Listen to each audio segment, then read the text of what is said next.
Now give the floor to His Excellency Mr. Rajkumar Ranjan Singh, Minister of State for External Affairs of India.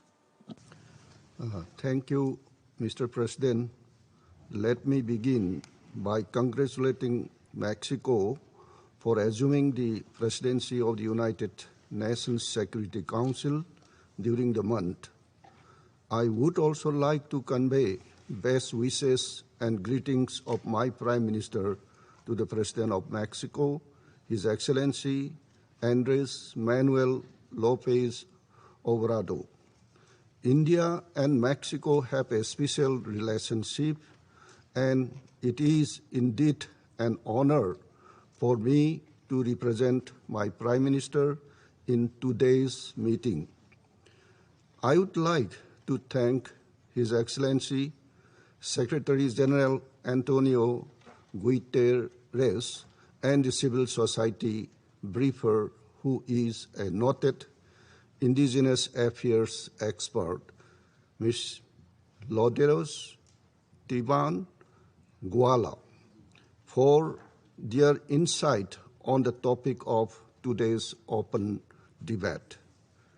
During the past few decades, while the interstate conflicts have decreased, intrastate conflicts have attracted much higher level of attention from this Council. These conflicts have, however, several long-standing political, economic, and social causes which require attention not only of this Council, but also of other organs of the United Nations, which have specialized role for peace building and socio-economic development.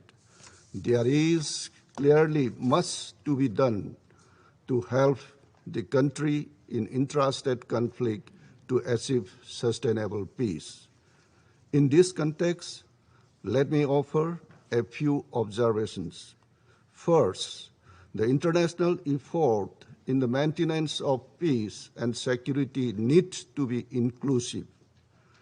The process of implementing a peace agreement must run along with the provision of humanitarian and emergency assistance, resumption of economic activity, and the creation of political and administrative institutions that improve governance and include all stakeholders, particularly women and disadvantaged sections.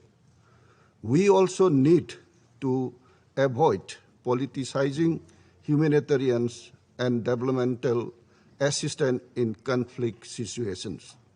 The humanitarian action must be primarily guided by the principles of humanity, neutrality, impartiality, and independence. Second, the international community needs to walk the talk by ensuring a predictable and enhanced flow of resources to countries in the post-conflict phases. The developmental assistance in line with the national priority should go a long way towards sustainable peace. Third, it is important to actively support the post-conflict reconstruction agenda, particularly in Africa. In this regard, the UN Peacebuilding Commission's efforts should be strengthened. These efforts should include prioritizing the needs of the host state and coordinate the role of international financial institutions, the private sectors, and civil organizations.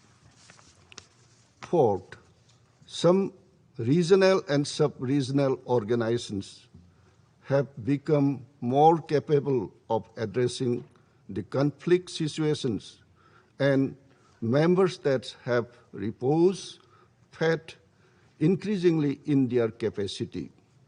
This has brought positive synergy to the actions of the United Nations and Security Councils.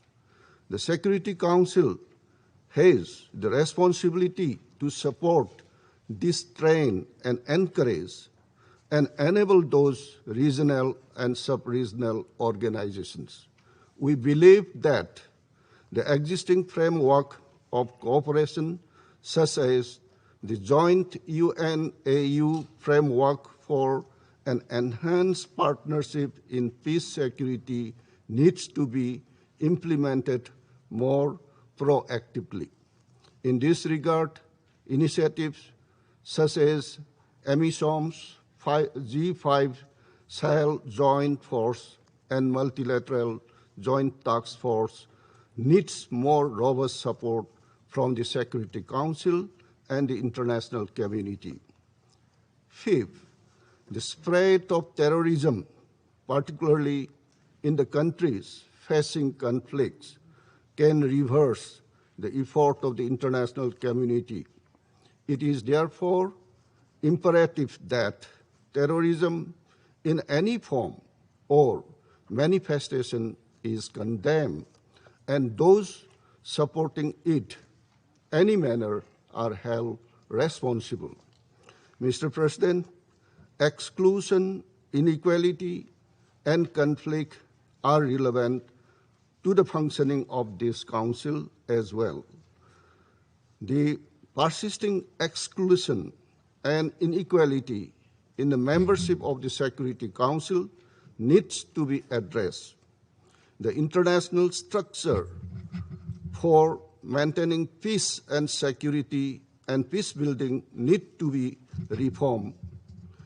Global power and the capacity to address problems are much more dispersed today than they were 76 years ago. How long a rightful voice of the developing world, including Africa, can be denied?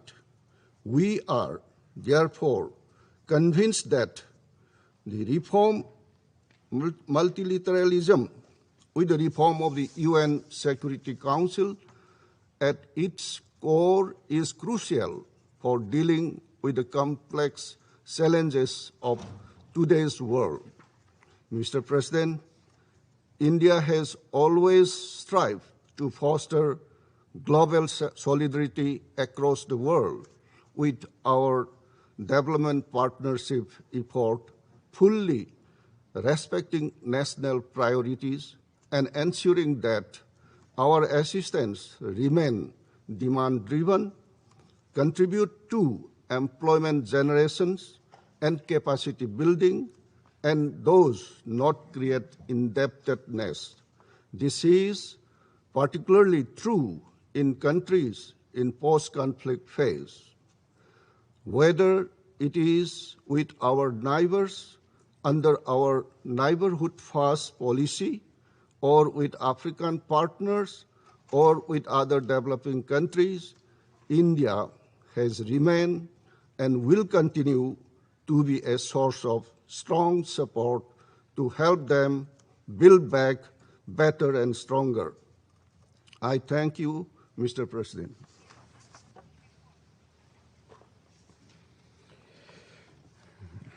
Doy las gracias al... I thank His Excellency, Mr. Singh, for his statement.